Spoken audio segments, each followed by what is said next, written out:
नमस्कार दोस्तों, आज हम इस टॉपिक में अध्ययन करेंगे शिक्षा में आदर्शवाद से आप क्या समझते हैं। आदर्शवाद जो थे ने शिक्षा को बहुत अधिक प्रभावित किया और आदर्शवादियों ने शिक्षा के क्षेत्र में कई लोगों ने श्रेय दिया है, प्रतिपादित किया है। प्लेटो, प्लेटोलॉजी, फ्रॉवेल, अरस्तु जैसे अनेक आदर्शवादियों ने शिक्षा को आदर्शवाद के अंतर्गत रखा है। आदर्शवादी जो लोग थे उनका कहना था कि शिक्षा जो है दो गुणों में स्वीकार किया गया है, ज्ञान और प्रक्रिया।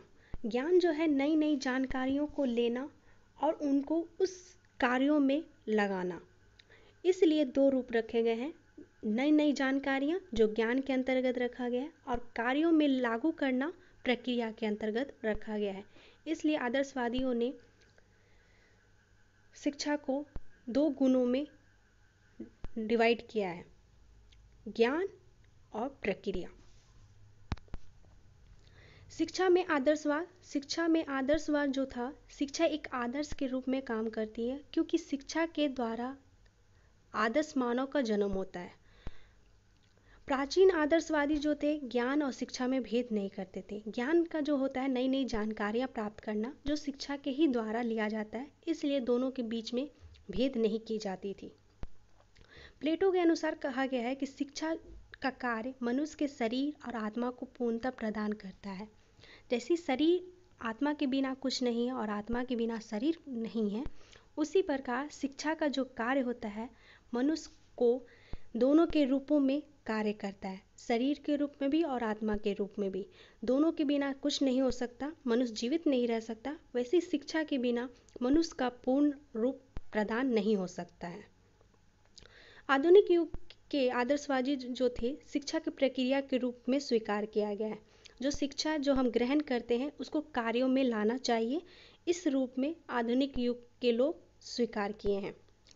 हर्बर्ट के अनुसार कहा गया है कि शिक्षा वह प्रक्रिया है जिसके द्वारा सद्गुणों की प्राप्ति होती है। मतलब शिक्षा का वह कार्य होता है जिससे मनुष्य का व्यवहारों में परिवर्तन होता है। कांत के अनुसार कहा गया कि जीवन में सफलता प्राप्त करने के लिए शिक्षा नहीं बल्कि शिक्षा के द्वारा एक आदर्श मानव समाज की स्थापना की जाती है। मतलब जीवन में सफल प्राप्त करने के लिए शिक्षा जरूरी है या नहीं, लेकिन बल्कि ये होता है कि शिक्षा के ही द्वारा एक जो शिक्षा जब प्राप्त करता है तो व्यवहार में परिवर्तन होता है, सद्गुणों को प्राप्त करता है, तब एक आदर्श मानव समाज की स्थापना की जाती है। आदर्शवादियों ने कई तरह के शिक्षण विधियों को भी लेकर आए थे। जैसे सुकरात थे जो प्रश्न उत्तर को, प्लेटो संवाद को, अरस्तु आगमन और निगमन को, प्लेटोलॉजी इंद्रियों के द्वारा, फ्रॉवेल खेल विधि, हिगल ने तर्क और कई तरह के नाटक, कहानी, व्याख्या विधियों को आदर्शवादी ने बल दिए हैं। प्लेटो ने सुकरात के ही द्वारा प्रश्न उत्तर को आधार पर ही रखकर उन्होंने संवाद को, वाद विवाद को ही उन्होंने बढ़ावा दिया, विधियों को बढ़ावा दिया। उनका कहना था कि बच्चे जो होते हैं शिक्षक के ही केंद्रित के ही द्वारा वो ग्रहण करते हैं, इसलिए आदर्शवादियों ने शिक्षक केंद्रित पाठ्यक्रम को माना है, बाल केंद्रित नहीं। उनका कहना है कि शिक्षण विधि जो होता है वो शिक्षक के ही अकॉर्डिंग रखकर ही बालकों को सिखाया जाता है।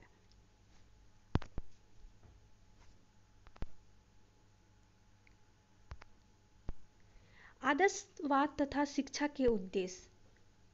आदर्शवाद ने शिक्षा के कई उद्देश्यों को रखा है, जिनमें से कुछ क्षेत्रों में हम बात करेंगे, उद्देश्यों को बात करेंगे।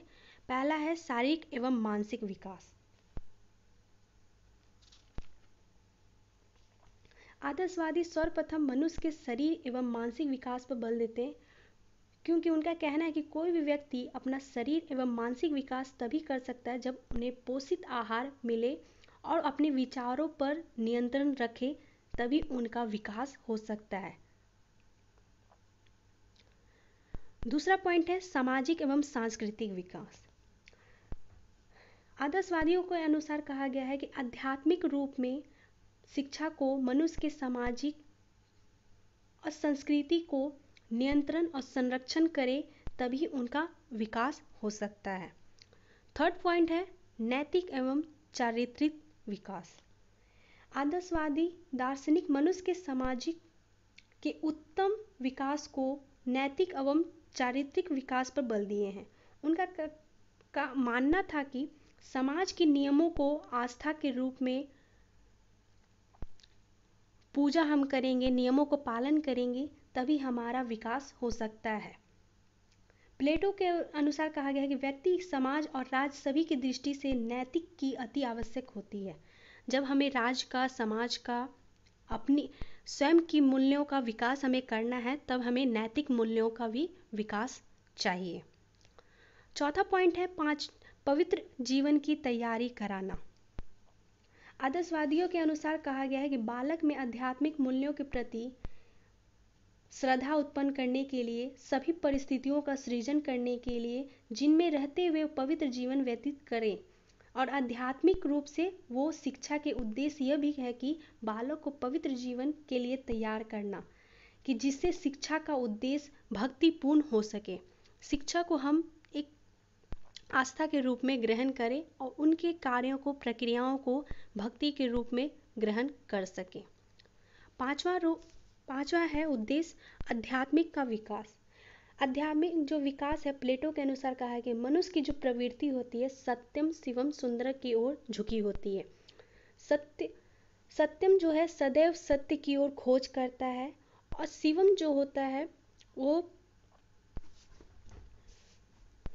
अपने जो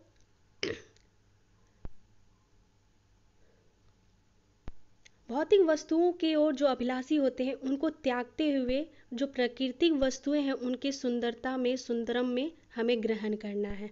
तो सत्य की ओर खोज करते हुए भौतिक वस्तुओं को त्याग करना और प्राकृतिक वस्तुओं को ग्रहण करना ही सत्यम शिवम सुंदरों की ओर झुकी रहनी चाहिए। ये आध्यात्मिक विकास की ओर बढ़ावा देता है। छठा पॉइंट है बुद्धि एवं विवेक शक्ति का विकास। आदर्शवादी जो प्रसिद्ध व्यक्ति थे एडम्स, इनके अनुसार कहना है कि संसार की समस्त वस्तुएं जिनको हम आसानी से हम समझ सकते हैं और उनके मुख्यों को हम अच्छे से ग्रहण कर सकते हैं, तभी हमें बुद्धि और विवेक की विकसित हो सकती है। एडम्स के अनुसार कहना है कि हम कई भी प्रकार के खोज कर सकते हैं, निर्माण कर सकते हैं, जिनसे हमारा बुद्धि लब्धि बढ़ती है, जो शिक्षा के ही द्वारा होता है। और विवेक जो होता है सत्य और असत्य में जो हम परख करते हैं, तो हमारा विवेक का गुण विकसित होता है। तो ये जो बुद्धि और विवेक जो होते हैं शिक्षा ही के अंतर्गत लाया गया है। जो आदर्शवादियों ने कहा है कि बुद्धि लब्धि जो होती है कि हमें अनेक खोजकर्ताओं में, और विवेक असत्य और सत्य में परख करके ही हमें आगे बढ़ना चाहिए, जो शिक्षा के ही रूप होते हैं। सातवां है राज्य के लिए विशेषज्ञों का निर्माण। आदर्शवादियों के अनुसार समाज और राज्य के जो अस्तित्व होते हैं उनको रक्षा, संचालन, संरक्षण करना ये होना चाहिए। प्लेटो के अनुसार कहना है कि सैनिक जो होते हैं राज्यों की निगरानी करते हैं, रक्षा करते हैं, और व्यापारी लोग व्यापार करके राज्यों का विकसित करते हैं, और शासक लोग शासन करके एक दूसरे राज्यों को जोड़ते हैं। इन्हीं सभी का जो बौद्धिक स्तर होता है, इन्हें शरीर हष्ट पुष्ट करना ही, ये भी शिक्षा के ही अंतर्गत रखा गया है। आठवां पॉइंट है श्रेष्ठ नागरिकों का निर्माण। एक श्रेष्ठ नागरिक का निर्माण तभी हो सकता है जब हम शिक्षा के उद्देश्यों को अंतर्गत रखेंगे, शिक्षा के सद्गुणों को सीखेंगे, व्यवहार में परिवर्तन लाएंगे, तब एक श्रेष्ठ नागरिक का निर्माण होगा। श्रेष्ठ नागरिक जो होते हैं वो आदर्शवादियों के अनुसार वो क्या होते हैं कि वो एक परिवार का, एक समाज का, एक राज्यों का निर्माण करते, विकसित करते हैं। ये इसलिए इन्हें सर्वोच्च सत्ता के रूप में रखा गया है। अब है अनुशासन। आदर्शवादियों के अनुसार कहा गया है कि बच्चों को अनैतिक आचरण से दूर रखना ही अनुशासन कहलाता है।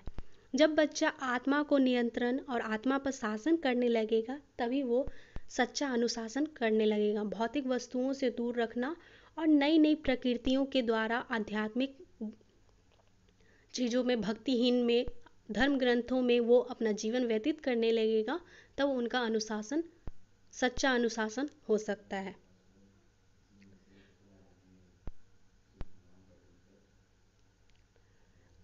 नेक्स्ट पॉइंट है विद्यालय। आदर्शवादियों के अनुसार कहा गया है कि विद्यालय ऐसे स्थान पर होना चाहिए जहां बच्चे सामाजिक आदर्शों और आध्यात्मिक मूल्यों की प्राप्ति कर सके। अब बात करेंगे कि जो हमारा शिक्षा में आदर्शवाद है, क्योंकि कई व्यक्ति, कई लोग, कई कह सकते हैं कि बहुत समुदाय लोग अपने अपने विचारों को देते हैं। तो बहुत लोग क्या होते हैं कि उनके विचारों को ग्रहण करते हैं, कोई लोग आलोचना करते हैं। उसी प्रकार आदर्शवाद के भी कुछ गुणों को ग्रहण किया गया है, कुछ उनके दोषों को निकाला गया है। तो उनके कई दोष हैं, जिनमें से हम कुछ दोषों के बारे में बात करेंगे।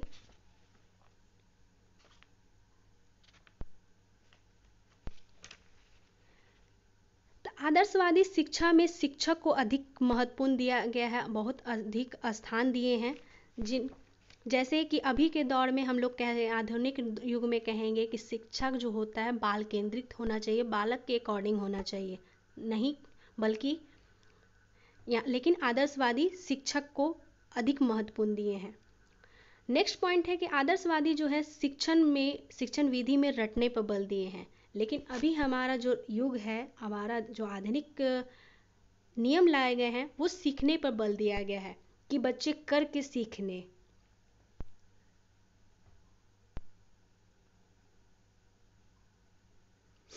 उसी प्रकार कुछ गुण के बारे में हम बात करेंगे। आदर्शवादी जो है दर्शन के कारण ही स्कूल के एक सामाजिक संस्था के रूप में बनाया गया है। आदर्शवादी जो थे, उन्होंने एक स्कूल का निर्माण किया, और स्कूल जो है सामाजिक संस्था के रूप में लेकर आए कि समाज के बारे में सीखे, समाज के नियमों के बारे में, उनके अनुशासन के बारे में। अनुशासन क्या होता है? अपने आप पर नियंत्रण करना, इन्हीं सभी चीज़ों को, अनैतिक आचरण से दूर रखना, इन सभी चीज़ों पर उन्होंने बढ़ावा दिया है। नेक्स्ट है कि आदर्शवादी जो थे आत्म अनुशासन, आत्मनियंत्रण सिद्धांतों पर प्रतिपादित किया है। उनका ये मानना था कि जब बच्चे आत्मा पर, अपने आप पर अनुभूति कर लेंगे, तो वो सभी चीज़ों पर वो निर्माण कर सकते हैं। इस टॉपिक में हम कुछ मूल्यांकन करेंगे, कुछ इवैल्यूएशन करेंगे कि आदर्शवादी जो थे, कुछ गुणों को, कुछ दोषों को निकाला गया है, प्रकाश में लाया गया है।